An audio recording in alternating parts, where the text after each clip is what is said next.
The infamous 32K tools made their way onto 2B2T through a backdoor, or a plugin that gave some players access to commands on the server.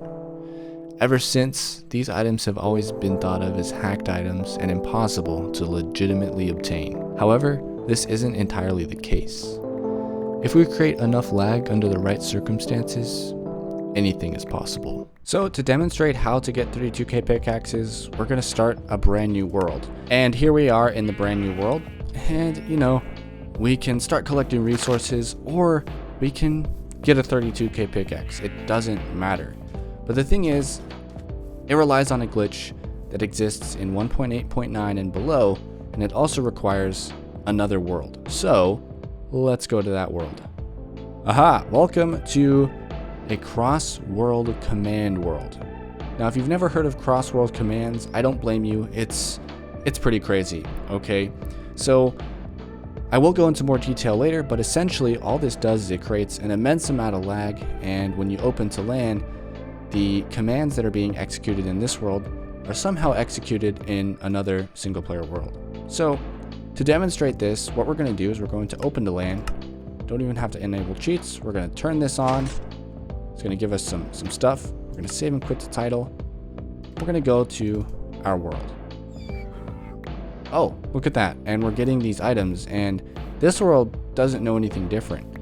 In fact, if we go to the escape button, we still have open to LAN not clicked. It's like the world has always been single player. And in this chest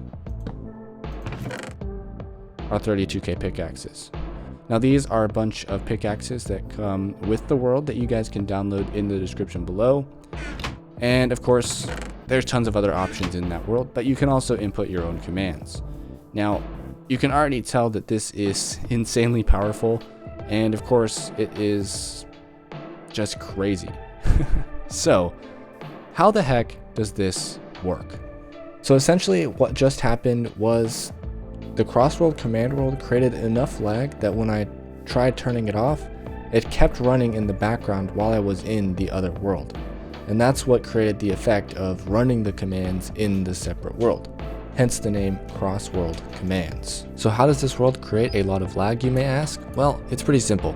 Essentially, there's this command block clock, which it'll set a bunch of blocks with redstone blocks here, and then a bunch of them with air. So basically, placing them down and then deleting them, and it goes all the way down this row here of all these command blocks that you can enable by destroying these redstone blocks on the outside, and add your own, of course. And then what it does to do the lag is these two command blocks add stone in this big thing, and then delete it in here, and that creates a huge amount of lighting updates. And of course, with all that, we get the crossworld command effect. So to do this yourself, you're going to want to download the world from the link in the description below, and then add it to your saves folder, and then go ahead and extract it. And then once you've extracted it, just make sure it has all the files that you need. Make sure it's a world. Then go ahead and run the world in single player, and you can set up all the commands that you want. Get rid of the blocks for the specific commands you want to run that are pre-existing. Add command blocks wherever there isn't any, and with your own commands, and then go ahead and just follow all the steps that were shown previously. So what exactly does the community think of crossworld commands? So crossworld commands is one of those things that has a lot of hot takes, and well, to get it out of the way, the majority of the discontinued features community or unobtained community thinks that it's too cheaty to be used. However, there are a few people, including myself, who think that it's somewhat fair. Now, in my personal opinion, having limits to it makes it perfect. Essentially, crossworld commands doesn't use any file editing or external editing to the game. All you have to do is have a vanilla instance of the game running, and you can perform this. The only kind of weird thing that you have to do is open to LAN, but you don't have to change any settings in the vanilla open to LAN.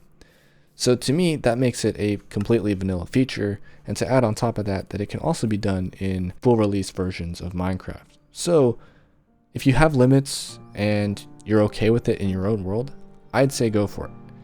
Now, of course, if you're not okay with it, don't do it. And yeah, Because there's so much to be covered for cross-world commands, I will be making another video covering more of it in greater detail, so maybe subscribe to catch that one later. But as for now, it's time to end the episode here. Thank you guys for watching, and I'll see you in the next one. Bye bye.